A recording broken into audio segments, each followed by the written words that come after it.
সংসারে সবচেয়ে পবিত্র মানা হয় গঙ্গা জলকে। কখনো ভেবে দেখেছেন কেন? কারণ গঙ্গা জলের আবির্ভাব অত্যন্ত শুদ্ধ হয়, তার জন্ম শুদ্ধ হয়, যেখান থেকে তার শুরু সেটাই শুদ্ধ হয়।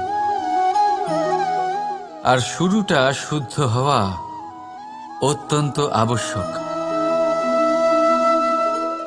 আমাদের জীবনে সবই শুরু হয় আমাদের ভাবনা থেকে। নিজের ভাবনাকে শুদ্ধ রাখুন, কারণ এই ভাবনা থেকেই আবির্ভাব হয় শব্দের। আপনার শব্দ শুদ্ধ রাখুন, কারণ এই শব্দ দ্বারাই আপনার কাজ সম্পন্ন হয়।